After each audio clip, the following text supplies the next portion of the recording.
Welcome back. Today we'll see one more example of Banker's algorithm, and in the previous lecture, if you all remember, we have seen one Banker's algorithm with a shape sequence. So in the previous video lecture we have solved one example and we found that there exists a shape sequence, and since there exists a shape sequence, the required resources can be allocated to process, and there is a rarest of rare possibility of deadlock. Today we are going to solve one more example, and as usual, let's consider 4 processes. This time we will consider 4 processes categorically: P1, P2, P3 and P4. So let's consider these 4 processes, and let's consider 3 resources again. Categorically A type, B type and C type. Let there be 14 instances of A type. Let there be 10 instances of B type, and let there be 10 instances of C type. Next thing is we need to know the allocation value. We need to know the max value, and then we are going to compute, of course, available, and this we are going to do this for all P1, P2, P3 and P4 processes, and of course for all 3 resource types, right? So let's consider the allocation this way.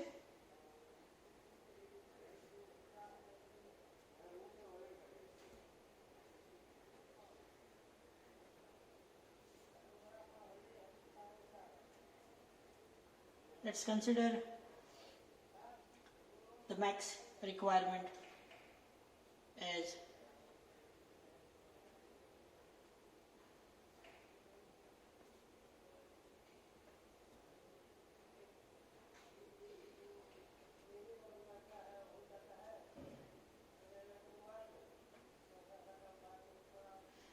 categorically P1, P2, P3 and P4. This is a max requirement.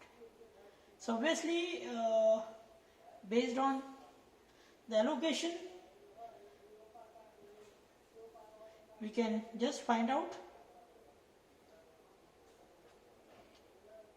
what is available. So 14 minus 6, again 8,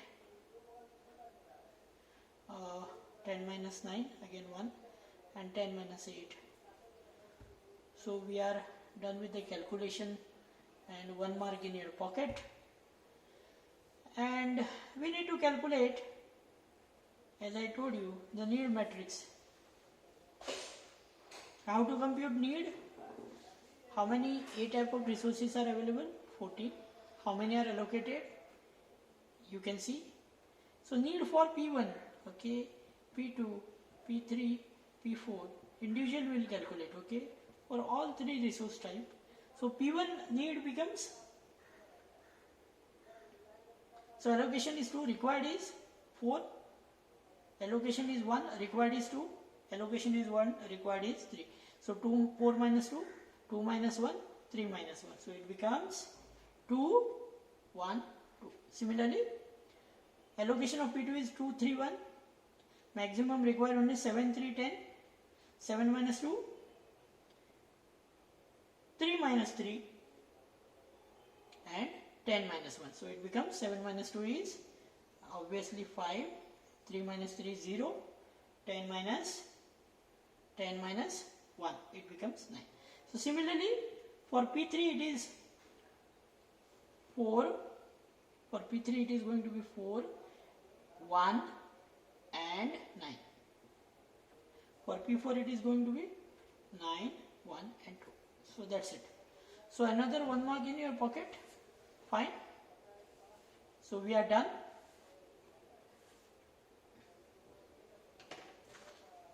So now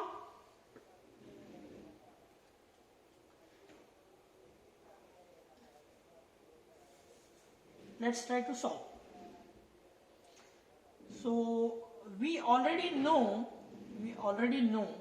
the available and the resources start from P1. Let's start from P1. Okay. What is the need of P1? The need of P1. 2, 1, 2. What is available? So can we afford to allocate the resources? 2, 1, 2 is lesser than 8, 1, 2, right? So here it is equal, here it is equal, here it is lesser. So we can always.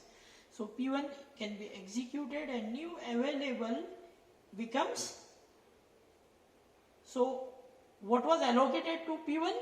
2, 1, 1. So 2, 1, 1 will go back into system. So 10, 2, 3.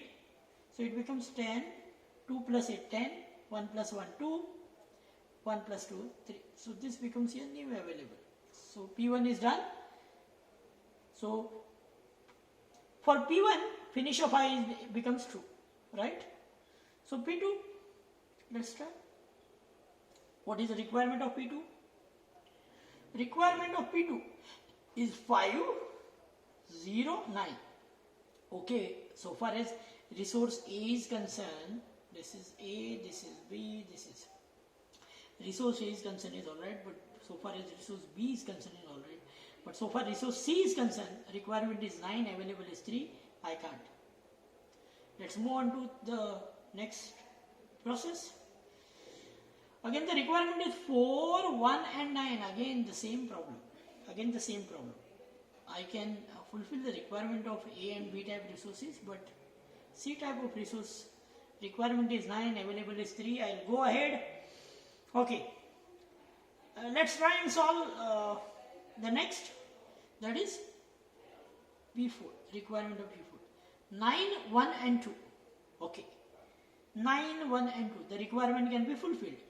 9 is lesser than 10, 1 is lesser than 2, 2 is lesser than 3. It can be even equal, then no problem. So it is lesser. So what is there with P4? 1 resource of A type, 4 resources of B type and 2 resources of C type. So 1, 4, 2 goes back into the system. That makes the system 1 plus 10, 11, 4 plus 2, 6, 2 plus 3, 5.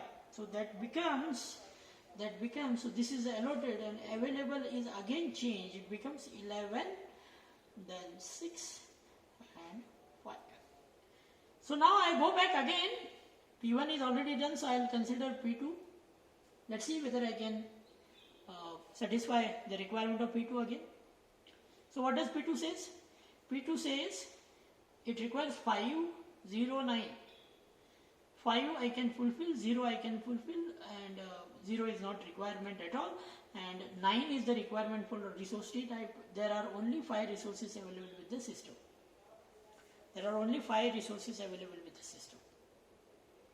What a point. What to do? I can't. Let's move ahead. Let's try to see P3 also. P3's requirement is 4, 1, 9. Again, the same problem. It is okay with A and B type of resources, but I don't have 9 resources available.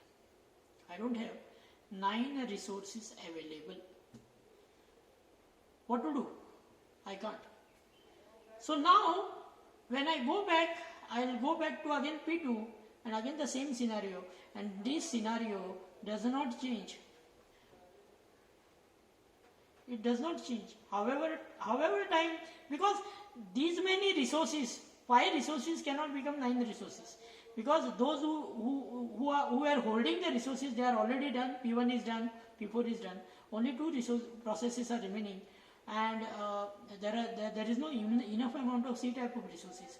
However, 1,000 and lakhs of times you try, and these resources will never going to change to 9. That is why there is no safe sequence available. What is the conclusion?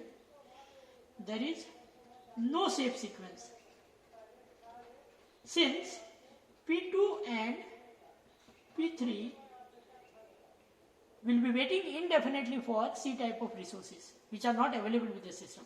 So clearly, if we try and allocate these resources, system will be in deadlock.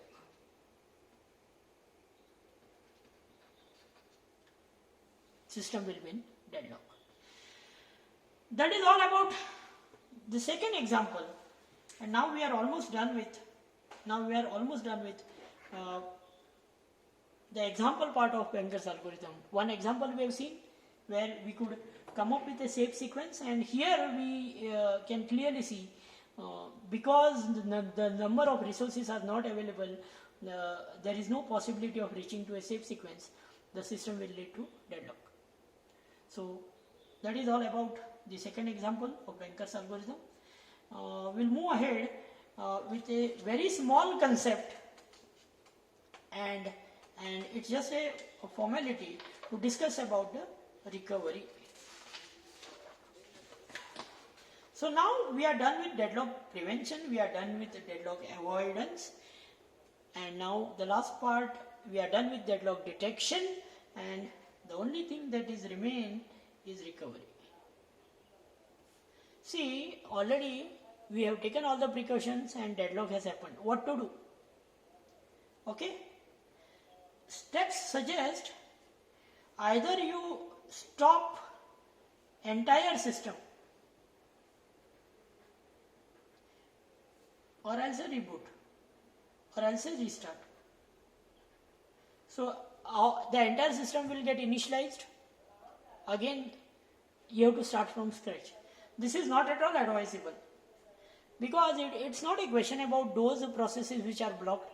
It's question about all those other processes which are running properly, and you can't afford, if the server is a production server, you can't afford to reboot that server. Server is a system where you expect server to be running 24/7 and 365 days a year. You can't afford to switch down the server even for a fraction of a second. No, not advisable. So in case of production machines, this is not suggested. Second thing that is suggested is start your investigation. Okay, and follow sequence. You know, if there are 5 processes, P0, P1, P2, P3, P4. Okay, so what do you do? If there is a deadlock, first try to find out,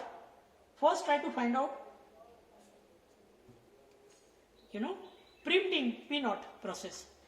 Check whether the deadlock is resolved, because once I stop execution of P0, all the resources which are under the jurisdiction of P0 will be released. After releasing those resources, there is a possibility that the requirement of other processes will get fulfilled and system will start working properly, and at the later stage, once a few of the processes successfully exits the system, you can again take up P0 for execution. This is the second stage, and in the second stage, rather than this can be a method. I mean, there is a B method of doing this. Rather than choosing the first process that has started and killing the first process that has started, it can be done that process that has executed will try to find out the minimum execution time. So out of this, a process which has just started can be blocked, so that loss will be minimum. Or I can even say that process which is holding minimum resources, process which is having minimum resources can be blocked. So the second strategy that we are discussing,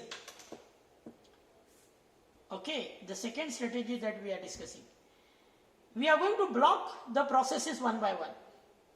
P0 is blocked. Still the problem is not resolved. We'll block P1, and we are going to block the processes till we find that now the deadlock is resolved, and then we'll take up those processes again for execution.